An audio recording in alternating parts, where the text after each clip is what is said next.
Bonjour à tous. Dans e-learning physics, nous allons aborder un autre exercice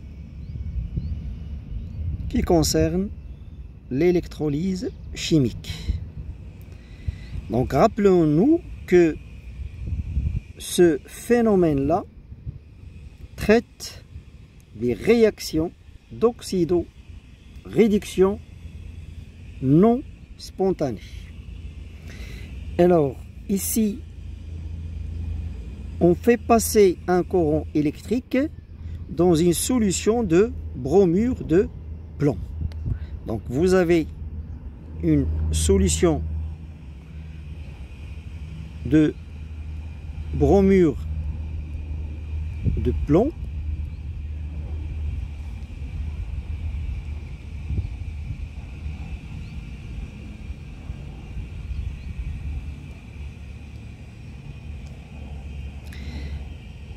Deux électrodes,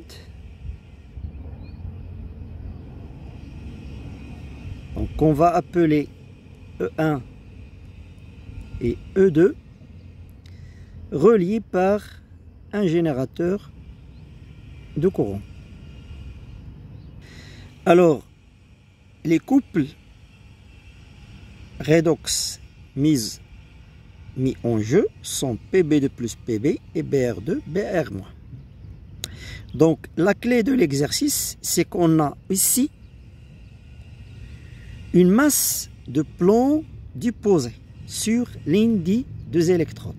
Donc, on a la réaction en fait au niveau d'une électrode. Ça va être PB de plus deux électrons qui va nous donner PB. Donc, il s'agit bien d'une réaction de réduction.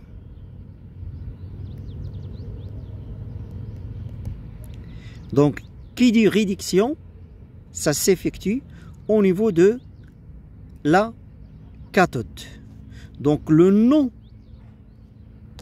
que l'on donne à l'électrode où se forme le dibrome, c'est-à-dire ce gaz-là, ça va être non pas la cathode, mais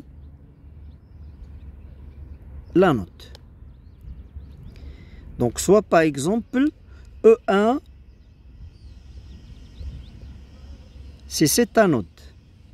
Donc, E2, ça va être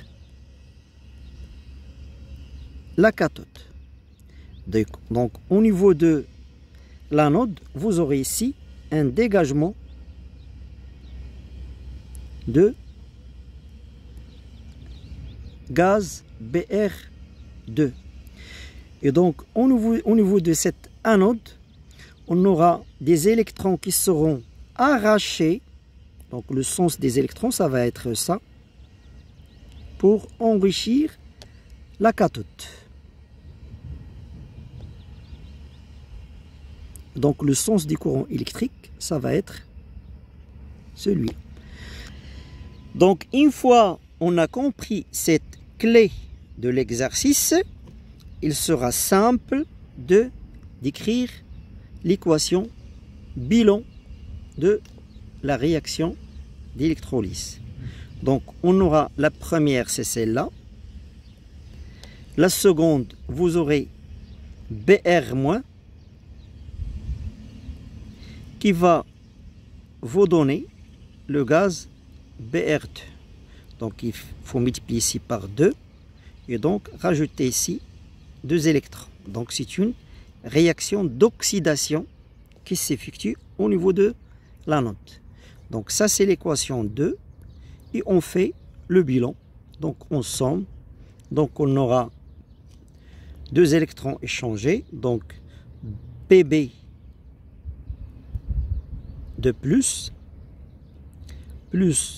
2 BR- qui va nous donner PB plus un dégagement de BR2. Donc on vérifie bien qu'on a une conservation de charge de nombre d'atomes, etc. Maintenant, on arrive à la troisième question et puis la quatrième. Donc, ce sont des questions quantitatives. Donc, on nous demande dans 3 de déterminer l'intensité qui circule dans le circuit. Et dans la 4, on nous demande de déterminer le volume du dibrom dégagé au cours du durée de fonctionnement du circuit. Donc, il suffit ici de rappeler, puisqu'on s'intéresse au dépôt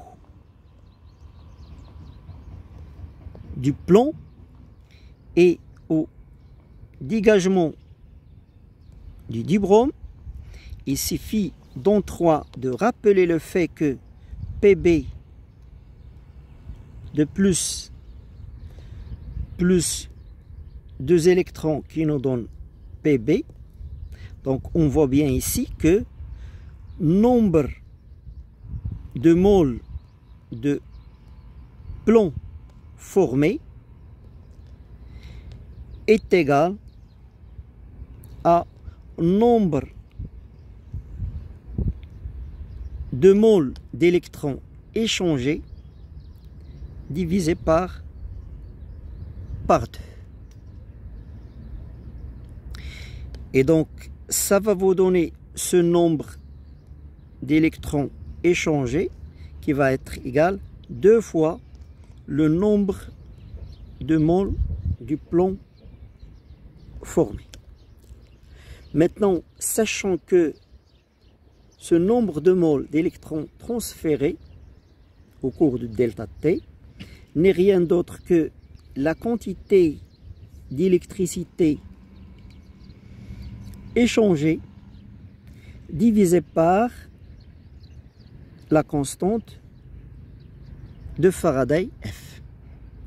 Et tout en supposant que l'intensité qui circule dans le circuit est constante, le Q n'est rien d'autre que I delta T par définition, donc divisé par la constante de Faraday F. Donc il vient, le I, ça va être, c'est en fait, c'est ce NE là, donc c'est NE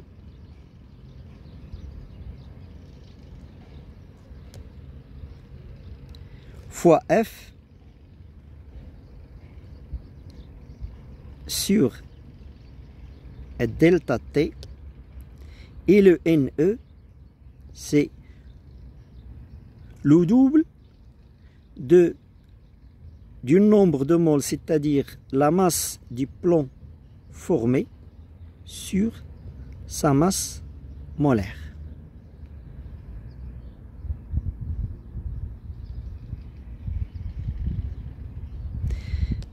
Que multiplié par la constante de Faraday divisé par la durée de fonctionnement des circuits delta T. Donc on a M, on a la masse molaire, la constante de Faraday et delta T, donc on peut tirer la valeur de I qui va être sensiblement égale à 5 ampères après 2 calculs faits.